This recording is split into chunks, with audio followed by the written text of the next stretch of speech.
마태복음 24장 3절에서 14절 말씀입니다. 마태복음 24장 3절에서 14절 말씀. 제가 가진 성경으로 신약성경 40페이지입니다. 마태복음 24장 3절에서 14절 말씀 제가 봉독해 드리겠습니다.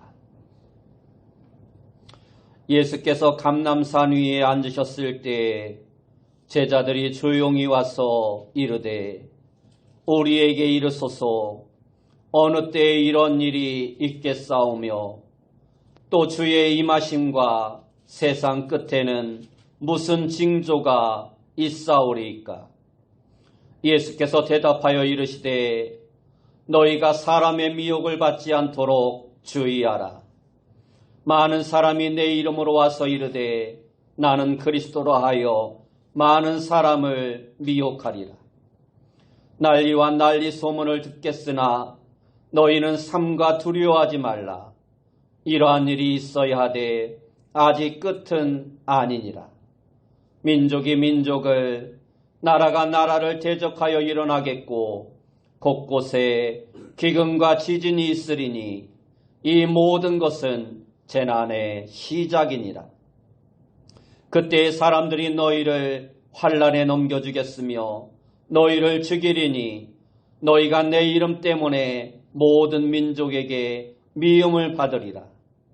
그때 많은 사람이 실족하게 되어 서로 잡아주고 서로 미워하겠으며 거짓 선지자가 많이 일어나 많은 사람을 미혹하겠으며 불법이 성함으로 많은 사람의 사랑이 식어지리라.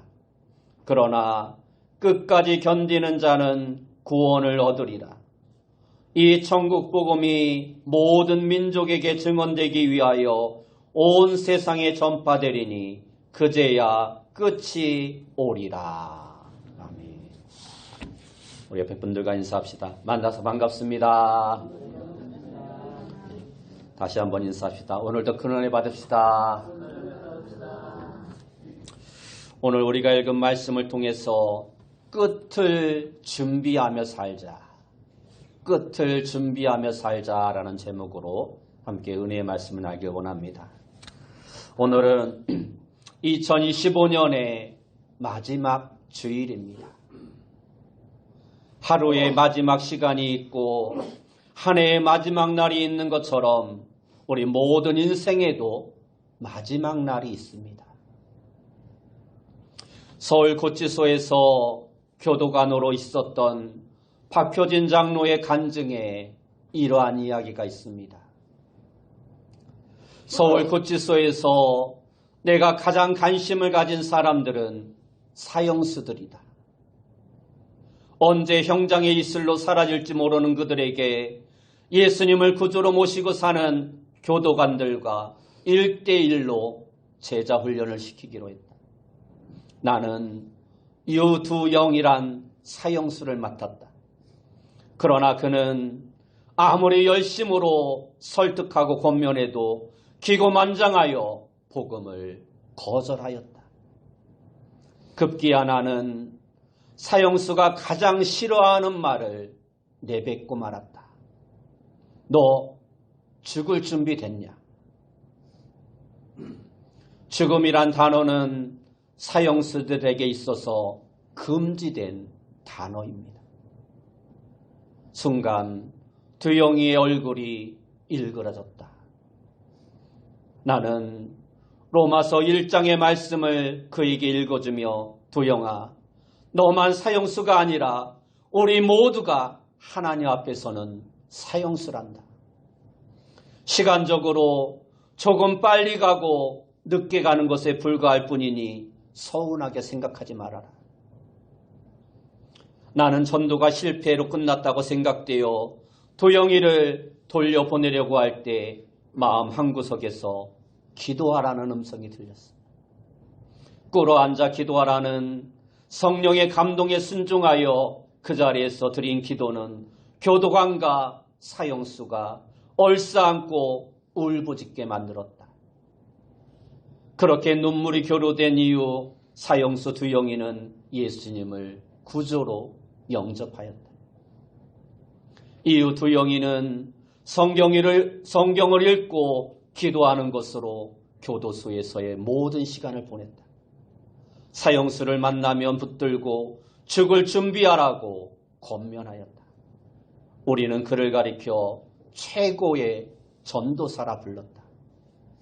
그로 인해서 사형수들이 하나님께로 돌아오는 놀라운 역사가 있었다. 사형이 집행되기 전날 입수한 8명의 집행자 명단에 첫 번째로 적힌 유두영이라는 이름을 본 순간 심장이 얼어붙었다. 뜬 눈으로 밤을 지새운 나는 급히 신우회 회원들을 불러 모았다. 사형수의 시신정리를 자청하며 감방에서 사형수를 형장으로 데려오는 일을 맡았다. 두영이는 할렐루야를 외치며 사형장으로 돌아왔다.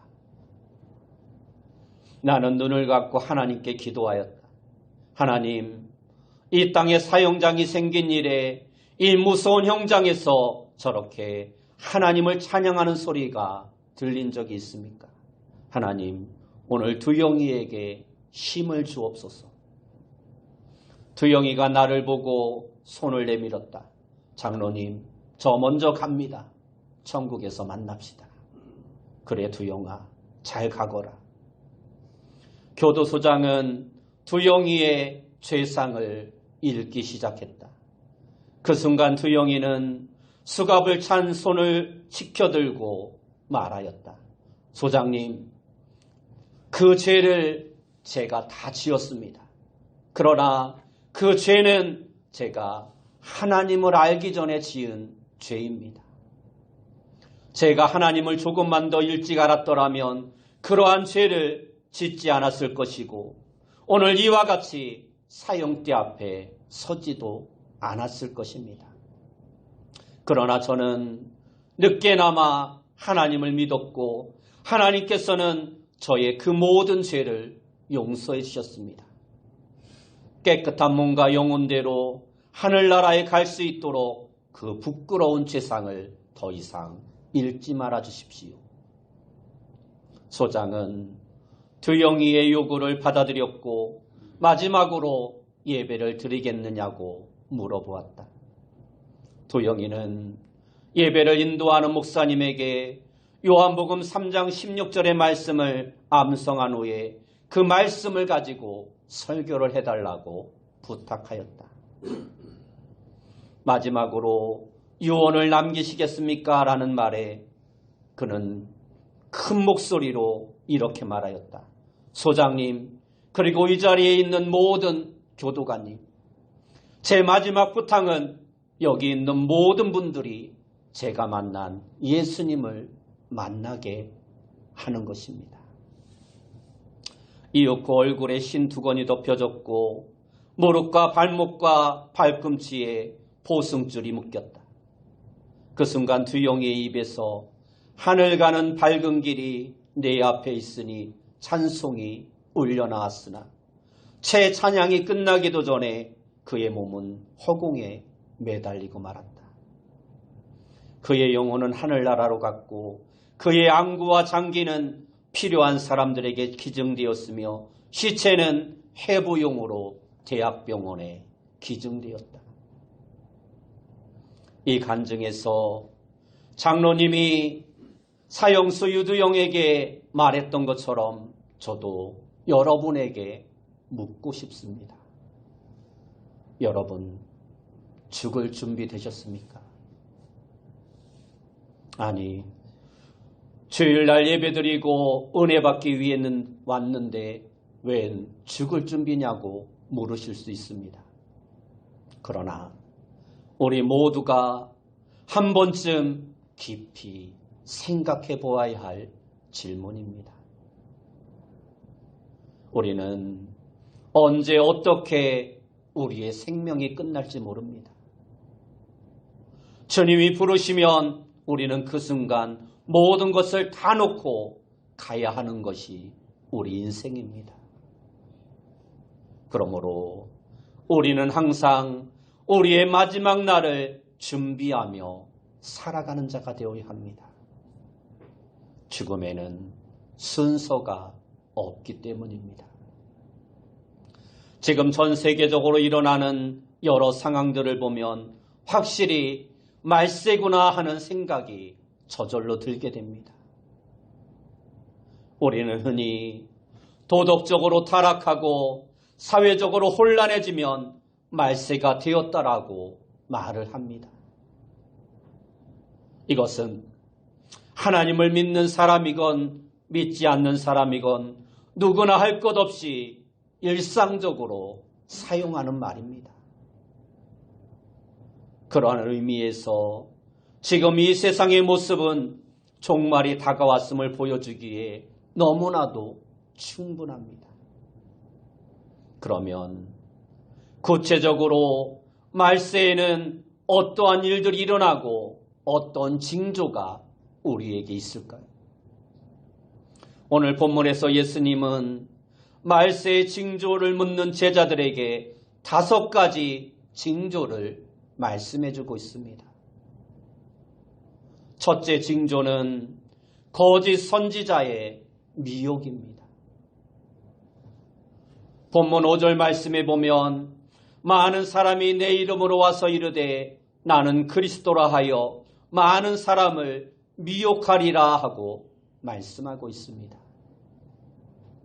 누가 거짓 선지자일까요?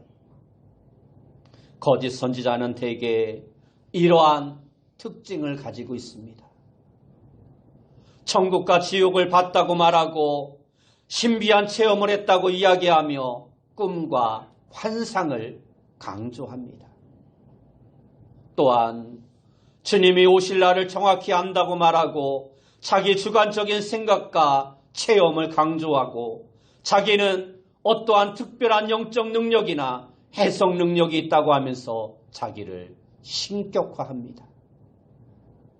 그리고 가정을 중요시하지 않으며 언어가 거칠고 비윤리적이고 또한 매우 공격적입니다. 그 중에서도 거짓 선지자들에게서 나타나는 공통적인 특징이 있는데 그것은 자기가 무슨 특별한 존재라는 것을 드러내려고 하는 독선적인 모습입니다. 그래서 다 썩었어, 모두 엉터리야, 다 가짜야 말을 합니다. 요즘 교회적으로 많은 피해를 주고 있는 이단들의 특징이 바로 이와 같습니다. 실제 오늘날 교회가 정말로 많은 부분에 있어서 썩은 부분도 있습니다. 잘못된 부분도 분명 있습니다. 그러나 그럼에도 불구하고 우리 성도들은 믿음을 가지고 그러한 부분들이 치유되고 회복되도록 기도하고 격려하고 이해하고 안타까운 마음을 가지고 기도하는 자가 되어야 합니다. 그러나 거짓 선지자는 교회가 썩었어, 예수가 없어라고 하면서 불신을 조장합니다. 왜 그러한 불신을 조장합니까? 자기만이 진짜라는 것입니다. 자기를 믿고 자기 말을 들어야 한다는 것입니다. 그러나 그러한 태도는 잘못입니다. 한 고목나무에 매가 둥지를 틀고 살고 있었고 그 밑에는 멧돼지 가족이 살고 있었습니다. 매와 멧돼지는 서로가 먹을 것을 나누며 사이좋게 서로 믿으며 재미있게 살아갔습니다. 그 모습을 보고 있던 여우가 질투심이 생겨 매와 멧돼지를 이간질합니다. 매에게 말합니다. 야, 너 멧돼지 조심해. 내가 없을 때 나무를 흔들어 둥지를 깰 거야. 그리고 멧돼지에게도 말합니다. 야, 너 매 조심해. 내가 없을 때 새끼를 잡아먹을지도 몰라. 그 말에 매와 멧돼지는 서로를 의심하다가 아무데도 가지 못하고 굶어 죽었더라고 합니다. 마지막 때에 이러한 여우들이 많아져 불신이 커질 것입니다. 그러므로 우리는 속지 말아야 합니다. 둘째 징조는 난리와 전쟁입니다. 본문 6절과 7절 말씀에 보면 난리와 난리 소문을 듣겠으나 너희는 삼가 두려워 말라. 이러한 일이 있어야 하되 아직 끝은 아니니라. 민족이 민족을, 나라가 나라를 대적하여 일어나겠고라고 말씀하고 있습니다. 역사를 보면 1차 세계대전에서 1천만 명이 죽었고 2차 세계대전으로 7,800만 명이 목숨을 잃었다라고 합니다. 그렇다면 세계 3차 세계대전이 일어난다면 어떻게 될까요? 요한계시록 9장 18절 말씀에 보면 이 세 재앙 곧 자기들의 입에서 나오는 불과 연기와 유황으로 말미암아 사람 3분의 1이 죽임을 당하니라 하고 말씀하고 있습니다. 3차 세계대전이 언제 일어날지 모릅니다.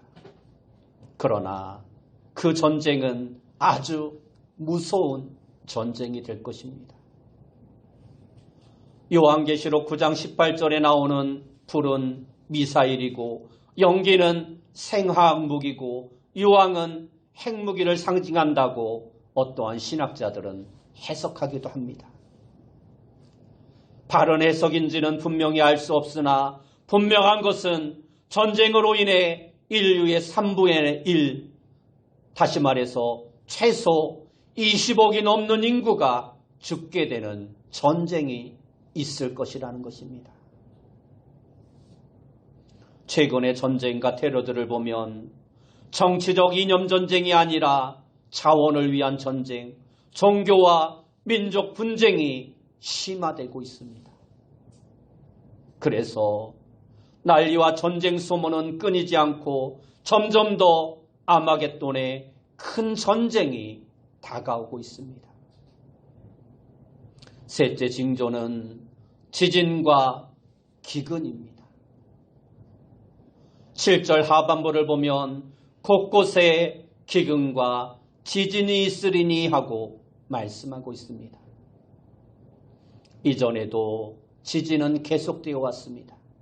그러나 최근에 일어나는 지진을 보면 점점 더 그 규모가 커지고 자주 발생하고 있습니다. 이러한 잦은 지진 활동으로 인하여 전 세계적으로 화산 활동 또한 커져가고 있습니다. 이미 많은 화산들이 폭발하여 항공기 운항에 지장을 생기기도 하였고 일본은 수년 내에 후지산이 폭발할 것이라 경고하였습니다. 뿐만 아니라 우리나라와 북한, 중국도 백두산의 화산 활동에 대하여 예의주시하며 관찰하고 있습니다. 그러나 마지막 때에 사람들에게 있어서 기근이나 지진보다 더 무서운 것은 영적인 기근입니다. 사람들이 감사할 줄 모릅니다. 감동할 줄 모릅니다. 감정이 점점 메말라 갑니다. 그래서 삭막해져 가는 것입니다. 넷째 징조는 성도들의 환난입니다. 9절 말씀에 보면 그때 사람들이 너희를 환난에 넘겨 주겠으며 너희를 죽이리니 너희가 내 이름 때문에 모든 민족에게 미움을 받으리라 말씀하고 있습니다. 그러나 우리는 어떠한 환난을 만나도 요한복음 16장 33절의 말씀처럼 담대해야 합니다. 담대함을 가지고 세상을 이기는 자가 되어야 합니다. 성도다움의 가장 분명한 표시는 환난 가운데에서도 담대함을 잃지 않는 것입니다. 다섯 번째 징조는 사랑이 해체된다라는 것입니다. 12절 말씀에 보면 불법이 성함으로 많은 사람의 사랑이 식어지리라 말씀하고 있습니다. 왜 사랑이 식어질까요? 불법이 성하기 때문입니다.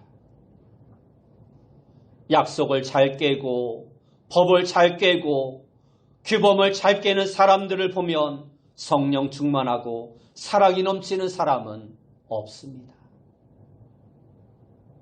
어떤 사람이 암수 원숭이 한 쌍을 우리에 놓고 아주 고약한 실험을 했다고 합니다. 바닷가 사면에 전기 코일을 깔아놓고 쇠창살과 바닥에 전기를 통하게 하였습니다. 그러자 원숭이들이 펄펄 뛰며 난리가 났습니다. 바로 그때 그 우리 안으로 원숭이 새끼들을 집어넣었습니다. 그러자 어미 원숭이는 자기 새끼들을 번쩍 들어서 머리 위로 올리더랍니다. 자기는 고통을 당하면서도 새끼들만이라도 어떻게든지 살려보겠다고 머리 위로 올리는 것입니다. 그런데 아비 원숭이는 자기 새끼를 발밑에 깔고 그 위로 올라가더라는 것입니다. 새끼는 밑에서 죽는다고 아우성 치는데 아비 원숭이는 자기만 살겠다고 하는 것입니다. 이러한 아비 원숭이의 모습이 바로 종말을 살아가고 있는 오늘 우리의 모습은 아닌지 생각해 보아야 합니다.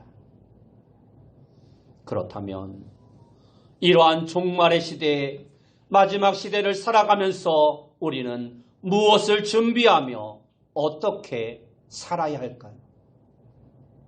첫째로 두려워하지 말아야 합니다. 오늘 본문 6절 말씀에 보면 난리와 난리 소문을 듣겠으나 너희는 삼가 두려워 말라 하고 말씀하고 있습니다. 믿는 사람과 믿지 않는 사람의 가장 큰 차이는 바로 종말을 대하는 태도입니다. 믿지 않는 사람들은 마지막 때 종말을 두려워합니다. 그러나 믿는 사람들은 종말이라는 말을 들으면 오히려 마음이 편해집니다. 왜냐하면 믿는 사람들에게 있어서 종말은 구원의 완성이요 새 생명의 시작이기 때문입니다. 사람들이 두려워하는 이유는 뭔가 믿을 만한 것이 없기 때문입니다. 그러나 우리는 항상 하나님의 손에 붙잡혀 있다는 것을 기억해야 합니다. 두려워하는 마음을 가지면 그 두려워하는 것이 정말로 자신에게 찾아오게 됩니다. 날마다 암 걸릴 것을 걱정하며 살면 정말로 암에 걸리는 것입니다. 그냥 되는 대로 편하게 살아가면 되는 것입니다. 잠언 29장 25절 말씀에 보면 사람을 두려워하면 올무에 걸리게 되거니와 여호와를 의지하는 자는 안전하리라 하고 말씀하고 있습니다. 두려워하면 그 두려움 때문에 오히려 그것이 자신에게 올무가 되는 것입니다. 말세의 징조가 뚜렷하고 큰 어려움과 두려운 일들이 우리 앞에 있을지라도 성도는 담대한 믿음 가운데 살아가는 자가 되어야 합니다. 둘째로 서로 사랑해야 합니다. 말세에 많은 사람의 사랑이 식어진다는 말은 다시 말하면 우리가 더욱더 사랑해야 한다는 말이기도 합니다. 그러므로 그 사람이 싫다고 사랑을 포기해서도 안 되고 바쁘다고 사랑을 회피해서도 안 되는 것입니다. 사랑은 노력해야 얻어지는 것입니다. 행복은 대개 노력의 대가요, 투자의 결과인 것입니다. 그러므로 우리는 힘을 다하여 더 뜨겁게 사랑하는 자가 되어야 합니다. 신앙의 출발은 믿음이지만 신앙의 완성은 사랑에서 이루어지는 것입니다. 사람이 누군가를 만나며 살아가는 목적은 서로의 연약한 부분을 보충하며 살라는 것입니다. 인간은 모두가 사랑에 굶주린 존재라는 사실을 잊지 말아야 합니다. 그러므로 힘써 사랑해 주어야 합니다. 셋째로 끝까지 견뎌야 합니다. 13절 말씀에 보면 그러나 끝까지 견디는 자는 구원을 얻으리라 말씀하고 있습니다. 인내하는 자에게는 큰 유익이 있다는 말씀입니다. 어렵다고 흔들리면 안 됩니다. 살아계신 하나님이 주시는 모든 상황은 다 필요한 것이라 믿어야 합니다. 그리고 그 상황 속에서 끝까지 견디는 자가 되어야 합니다. 그래야 아름다운 열매를 맺을 수 있는 것입니다. 잘 심어놓은 나무도 흔들면 죽고 아무리 잘 박힌 못이라도 자꾸 흔들면 빠지게 되어 있습니다. 마귀는 끊임없이 우리의 믿음과 영혼을 흔들려고 하는데 그때 흔들리면 안 됩니다. 그럴수록 끝까지 견디고 인내하는 믿음의 사람이 되어야 합니다. 어려움을 참지 못해서 달아나면 성공의 삶의 열매는 결코 주어지지 않는 것입니다. 종말시대의 삶의 특징은 서로 서두르고 참지 못하는 것입니다. 그래서 오늘 우리에게 더욱더 인내가 필요한 것입니다. 현재의 상황이 어렵고 답답해도 기다려야 합니다. 하나님의 때가 있다라는 것을 우리는 믿고 기다리는 자가 되어야 합니다. 리컨 대통령도 어려울 때마다 나는 기다릴 것입니다 라는 말을 자주 사용했다고 합니다. 우리는 때로 억울한 누명을 쓰고 때로는 오해를 받기도 하고 때로는 섭섭한 말을 들을 때도 있고 견디기 어려운 모욕을 당할 때도 있지만 그래도 참는 자가 되어야 합니다. 때로 간절한 기도의 응답이 더딜 수도 있습니다. 그러나 주님을 바라보며 참고 인내하는 자가 되어야 합니다. 마지막으로 종말을 살아가는 우리 모두는 주님 앞에 설날을 준비하며 살아가는 자가 되어야 합니다. 오늘날 100세 시대가 되고 인간의 수명이 늘어나면서 노후 준비에 대한 이야기들이 많이 나오고 있습니다. 그러나 우리는 노후 준비보다 더 중요한 주님 앞에 설날을 준비하는 자가 되어야 합니다. 아무 준비 없이 분주하게 살다가 죽음을 맞이하게 될 때 당황하는 분들이 참으로 많습니다. 인간은 그 누구도 주님이 재림하시는 날과 자신이 죽는 날을 모르기에 항상 깨어 준비하는 자가 되어야 하는 것입니다. 그러면 우리가 주님 앞에 서기 위해 무엇을 준비해야 할까요? 요한 웨슬레는 마지막 주님 앞에서 세 가지, 즉 시간과 자녀와 물질을 어떻게 사용하였는지에 대하여 대답해야 한다고 말을 하였습니다. 우리는 내게 주어진 모든 것들을 가지고 내 배와 내 유익만을 위해 살지 말고 모든 것이 하나님께서 나에게 맡겨주신 것이라는 청지기의 자세를 가지고 살아가는 자가 되어야 합니다. 그리고 마태복음 6장에서 예수님께서 말씀하신 것처럼 보물을 하늘에 쌓아두는 삶을 살아가는 자가 되어야 합니다.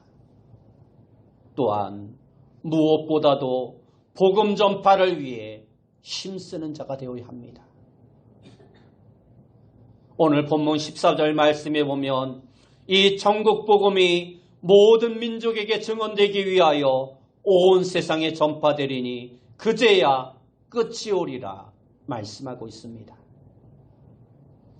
주님이 다시 오시는 때는 정해진 것이 아닙니다. 그러나 복음 전파의 사명이 완수되는 바로 그때 주님이 오신다라고 말씀하고 있습니다. 전쟁 때문에 끝이 오는 것이 아니고 천지개벽 때문에 끝이 오는 것이 아니라 복음이 땅 끝까지 전해지고 나서야 끝이 온다라는 것입니다. 이 말씀은 결국 복음을 전파하는 것이 성도들의 최후의 사명이고 우리 인생의 결론이라는 말씀인 것입니다. 그러므로 이제부터 우리가 살아가야 할 이유는 보다 분명해진 것입니다. 요즘 전 세계적으로 사고와 사건이 끊이지 않습니다. 그래도 끝은 아닙니다. 불안해하지 말고 삶의 현장에서 열심히 내일을 준비하며 살아야 합니다. 준비가 없는 재림신앙은 그 결말이 허망한 뿐입니다. 우리 성도들은 하나님의 말씀을 따라서 늘 깨어 기도하며 열심히 수고하고 노력하며 현실의 삶에 최선을 다하고 세상의 난리와 소문에도 두려워하지 않고 사랑의 마음을 가지고 끝까지 인내하며 주님 앞에 설 날을 준비하는 마음으로 살아가는 자가 되어야 합니다. 이것이 마지막을 준비하는 바른 자세인 것입니다. 우리 모두는 2025년을 보내며 하나님의 기대주로서 세상 끝이 얼마 남지 않은 것처럼 준비하며 살아가는 자가 되어야 합니다. 내 목숨도 얼마 남지 않은 것처럼 살아야 인생을 낭비하는 시간이 줄어드는 것입니다. 여러분 모두가 언제나 끝을 준비하는 마음으로 다시 오실 주님을 기다리며 주님께서 주신 그 마지막 사명을 위해 더욱더 충성, 봉사, 헌신하는 삶을 살아가는 귀한 성도님들이 다 되시길 예수님의 이름으로 축원합니다. 기도하겠습니다. 사랑하는 주님 감사합니다. 우리 모두가 마지막 때를 준비하는 마음으로 늘 깨어 기도하고 인내하며 사랑의 마음을 가지고 살아갈 수 있는 귀한 성도님들 다 되어줄 수 있도록 인도하여 주옵소서. 예수님의 이름으로 기도드리옵나이다.